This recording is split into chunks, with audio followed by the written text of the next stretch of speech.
So I am thrilled to welcome an old friend, Karen Bloom. Hey, Karen, Hi, Jeff. how are you? I'm fine, thanks. How are you? Good. Karen, you run Bloom Gross and Associates, a national recruiting firm that specializes, and this is really interesting. You specialize in a couple of specific functional areas, and those are marketing, integrated marketing, communications, and public relations, right? Yes, that's correct. And you do work at all levels, so you recruit, I'm sure, senior most people like chief marketing officers, as well as more mid-level people as well. Yes, we work from mid to senior levels, and I would say probably in the PR field, we get to play with the very senior level jobs like chief communications officer jobs and down below. In the marketing field, actually, we get to go up to the vice president level at times, but a lot of times those other more senior jobs, the C-suite jobs in marketing, oftentimes do go to the larger retained firms. Yep. But we work at pretty much all levels in all the areas we work in. Great. So that'll be our focus for the next 15 or so minutes. Okay. Um, you mentioned that you do a lot of recruiting of public relations or PR Mhm. professionals. And I get this question a lot. I'm an early stage company. I'm hiring my first PR person. Mhm. Karen, what do we need to know? Whether we're using a recruiting firm or not, maybe we're doing the search on our own, but what do we need to know when it comes to hiring our very first PR person? Well, I think what you want is you want someone who's really able to function autonomously, but yet be a great team player. So I think given the scenario you're describing, you want someone who brings a set of skills that you might not already have in-house and can be a strong strategic thinker, is not afraid to roll up their shirt sleeves and be an executor as well, but also is one of those people that understands the importance of the passion around the goals of the organization, really knows how to articulate that in a way that everybody understands the value of what PR can do, and then really just is able to go out and get the work done and get it executed so that it helps the company be successful. How can I assess their ability to go out there and get the work done? So obviously, the main goal or a main goal of a public relations professional is to get ink, is to get us press coverage, whether it's online, offline, TV, Mm-hmm. print, etc. How, in heaven's name, can I interview someone and get a sense of whether they can do that? Well, I mean, that's tricky. I mean, interviewing people for any job is always tricky because, you have to know the right questions to ask. You've got to look at their accomplishments. What have they achieved? And you've got to see if they can really talk about those things with metrics in mind. I mean, can they give you, instead of just telling you functional tasks they've performed, can they give you good examples of, quantifiable accomplishments? So, sort of that's half the battle, I think, in the beginning. And if they can do that, and you like what you're hearing, then by all means you want to dig deeper and deeper with them, and you also want to check references. And I really think that very few people really do check references, and it's critical to do that, to find out if those accomplishments really helped another company or not. I'm going to circle back to references in a minute, but I want Yeah, to stick on this interview theme since you yeah. brought it up. Give us an example of some questions that you feel are predictive of success when it comes to PR folks versus questions that are an absolute waste of time to ask. Oh, this is a good one. Well, I think it depends a lot on what the content of the job is. So, for example, if it's a consumer company and they are really concerned about product publicity, so then I think you want to develop questions that have to do with, what have you done in the past to promote. Basically, what's been the return on investment? How do you show me that you've had a return on investment So from you would what you expect a did? PR person, I just Uh want to huh. make sure I'm clear on this, to be able to justify the Mm-hmm. investment in PR. How do they do that when you and I both know that PR is tough to quantify, right? Yeah. How much is a piece in the New York Times worth or a piece on CNBC? Are you saying there's actual dollar values we would assign to those Well, I don't know if it's number dollar values, but what you can do, I think, and what smart PR people are doing now is they're really trying to show a good link between what they've been able to do in terms of generating attention to a product. For example, if we stay with this theme, if you can generate attention to that product and you can show that there was a blip in sales and sales went up, then and really, if all things being equal, you could take some credit for that, then I think you can quantify. I mean, it's not an exact science, but I think that more and more there's ways that you can show your value. What And other ways other than sales would I look at? well, I think Go ahead. yeah, sorry, I mean to cut you off, but I think social media is huge now. So I think that as we've gone into this whole social media world, I think PR was a really strong leader into social media. So what they've done is they've been able to really tie that in. And I think what you can do is look at all of the digital responses, the social media responses. And I think that you want to make sure that you can talk about that as a PR professional, and that as a person who's hiring someone, you want to know what their experiences have been. You don't want a real siloed PR person, particularly in the scenario we were describing. So in this scenario where I'm hiring my first and only PR person, are you finding Mm-hmm. that the trend, Karen, is towards the PR individual also managing social media? Is that Mm-hmm. line blending into one role? Oh yeah, I think PR has been there for quite a number of years What do you now. call that? Is it still called PR, or is there some other new name for this? I think, well, yeah, there are lots of names these days, but I think that what we would probably find in again, if we stick with the scenario we're just talking about, you would probably have some that would have some sort of communications or public relations title, but underneath that, it might be expected that they are doing a variety of things. It might be reputation management. It might be brand, kind of brand communication, so brand building. It might be the product, really pushing and selling a product. It might be all of the social media tools are used to help with all of those Right. areas. So yes, you would do more of the traditional public relations. You would do the social media would be as almost becoming now part of traditional public relations. As I'm interviewing Hmm. these PR candidates, Hmm. how much should I be weighing the personal network or relationships with editors and writers Hmm. that Hmm. they presumably have, and would bring to the party? Hmm. Should I be hiring for that, or should I not be hiring for that? And the reason I'm asking is, whenever in the past I've hired sales reps for their Rolodex, I'm inevitably disappointed. The Rolodex never comes with them. So how do you kind of think about that when it comes to PR people? Well, I do think it's different. I think sales is a little more complicated because I think that the very nature of the kind of sales cycle, you can't always count on a salesperson being able to bring their clients with them. But in PR, it's a big relationship business. So the sort of the establishment of that relationship is a little bit different. And I think that it is very important that you know how connected they are, especially if there's a big, strong media component to this job, whether it's a media component to the business press and the trade press or to the consumer press. It's good to know that they have people they can pick up the phone, call, that they can. Okay, but how? How do I figure that out? Are you saying I'm literally in the interview saying bring a printout Excel spreadsheet of all these people that you know? And if they did bring that, how would I know that they're not full of it, or that these relationships are real?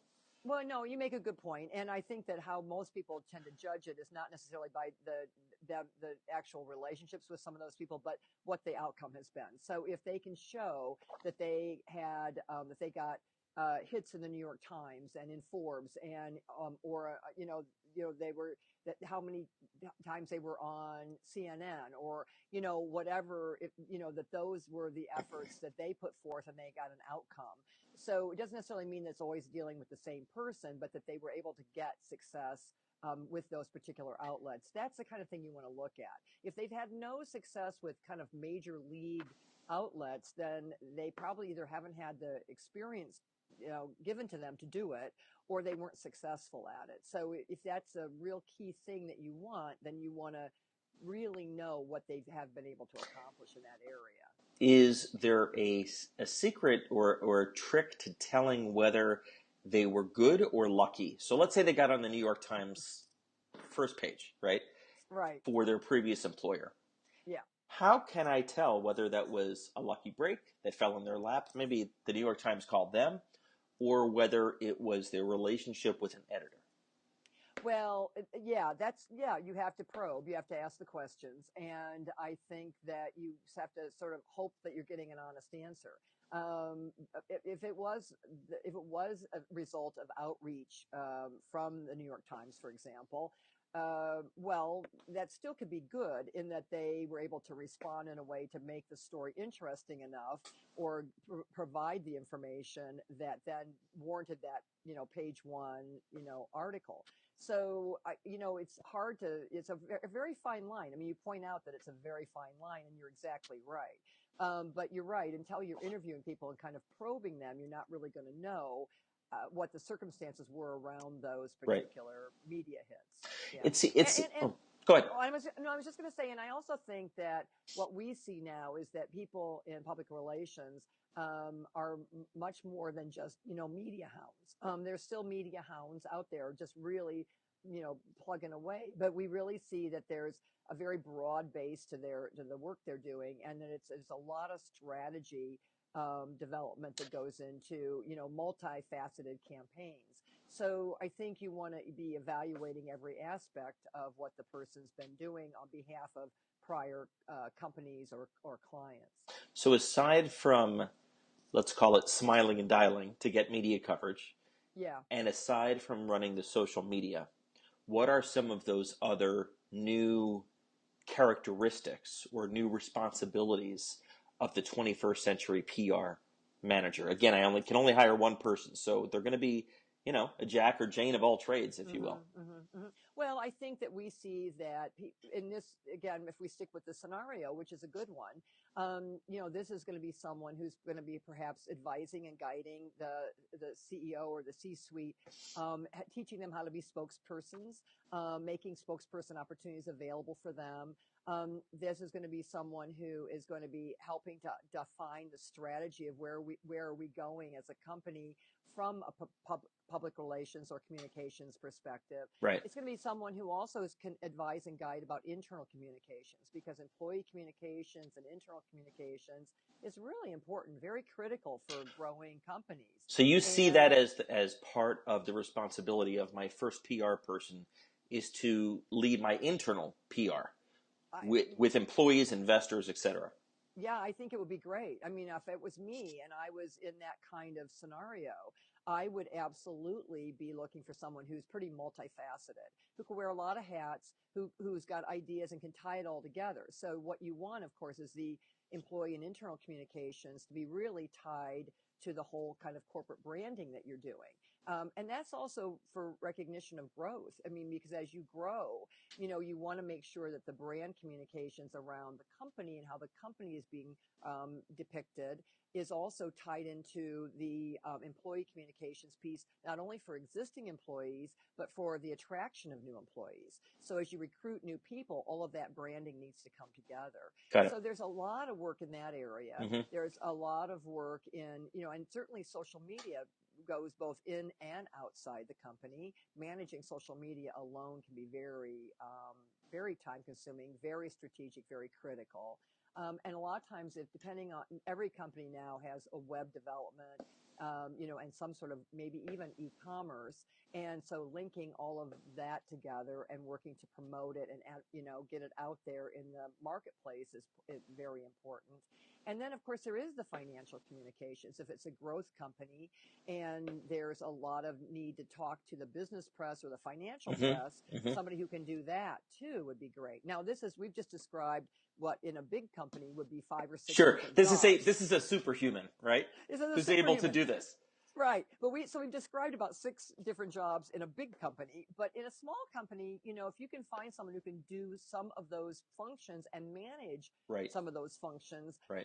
And get more out of one individual who can tie it all together as the company is growing, that's a real plus. Let's shift from the interviews to the reference checking, which is, of course, very important. And I think you'd agree that many people, if they do references, do them in a way that's not that helpful. Yes. When it comes to checking references for public relations candidates, what are the best practices that you've learned, or inversely, what are the mistakes that we should avoid? Well, I think that, checking references is always tricky, as you said, because as you know, people are going to hopefully give you people they can trust that they Yeah. like and that they think will say good things about them. Before I answer your question, I will say that there are people who really believe that it's not worth your while to check references, that you get nothing much is gained from it. Yep. Now I actually disagree with that to some degree.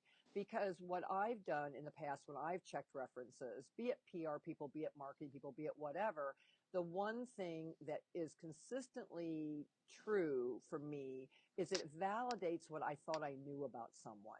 Now, I interview people and I make assumptions, right? So I decide I think this person is perfect for this company and this job, and I've kind of defined in my mind why I think they'll add value. Right. Then when I start talking to people who know them, who've supervised them in the past, who've worked with them in the past, who've maybe been their clients in the past, when I talk to 3 different people and they pretty much say different words but the same things about someone when I'm asking the same questions, and it sort of paints a picture that really helps me understand and validate who that person is. When the references don't validate, do you immediately, disqualify that candidate, or is there a technique that you've learned to circle back to the candidate to try to reconcile it, or do you just say it's not worth it?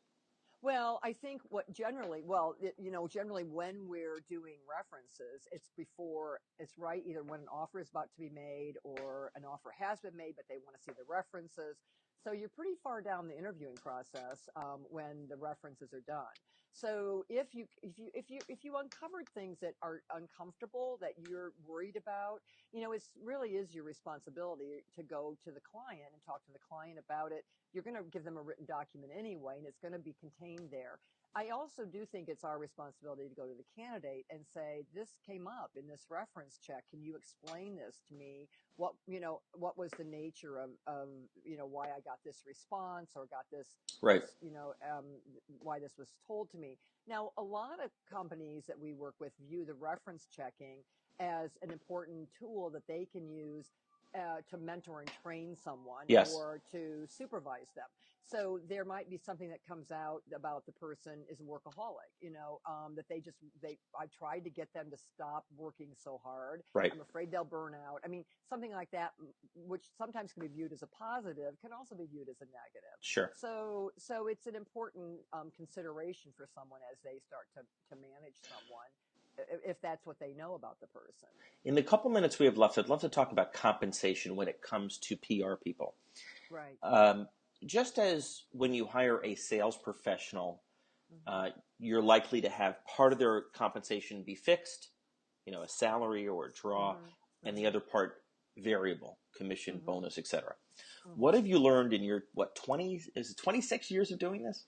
28. 28. Well, 28 for Bloom Gross and Associates, Got but it. a few years before that. What have you learned in all those decades as the best practice in designing a comp plan for a PR person?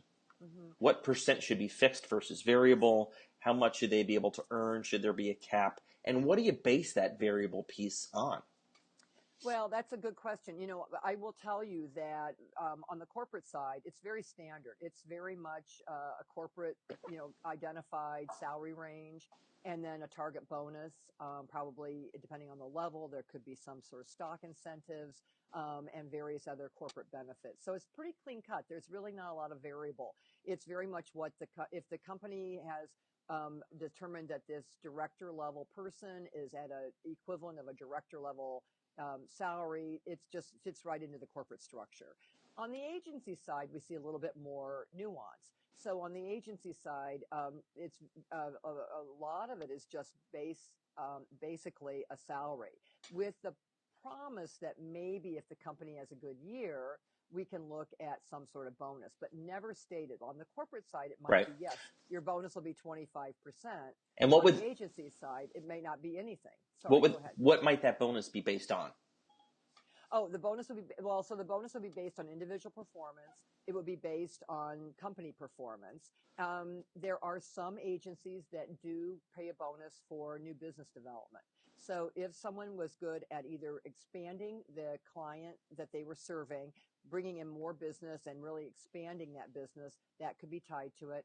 And in other cases, it could be a matter of bringing in new clients. Got So it. if you bring in a new client, you would get some, at least maybe for the first year, you might get some percentage of what that business amount equaled. Got it. Every company does it differently. Every agency has a different plan and a different model for it. And some agencies that we've worked with in the past actually do a nice thing where they calculate it every quarter and maybe give a little bonus out every quarter to people. I So see. that allows them to, gives them a little bit more flexibility on the base salary because you know that you might be doing some sort of bonusing every quarter. We're just about out of time. I want to ask one last question. Mm-hmm. In your years of hiring and also recruiting PR people, what is the single biggest mistake that I, as the head of a business, can make when hiring these types of folks? If there's just one thing that you see over and over again, what would you suggest people be careful of? I think that what happens in PR, where there could be a mistake in hiring, is that people mistake sometimes, personal attributes and for someone who might be successful in a job. So they really bond with the person and like them. Maybe they see themselves in that person, so they feel like they're maybe hiring a mini me.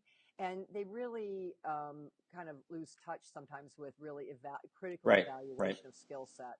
And so that's, I think, just a real danger that you have to be really careful about. So what you're saying is hire for things that are predictive of success as opposed to, I like you.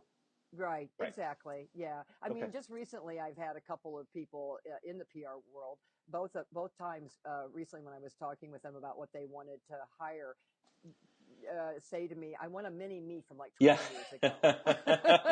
That's not always the best thing. No, it's not always Right. the best thing. Well, Yeah. Karen, this has been great. How can people learn more about your firm and also get in touch with you? Oh, thank you. Well, they can go to our website, which is www.bloomgross.com. And that talks a lot about my staff, their backgrounds, the companies we've worked with, and just general information that's useful. They can also contact me at my phone number, which is 312-654-4552. And we'd be delighted to chat with anybody who's interested. Great. Karen, this was awesome. Thank you so much for talking to us today. Thanks, Jeff. I loved it. Thanks. Bye-bye. Bye.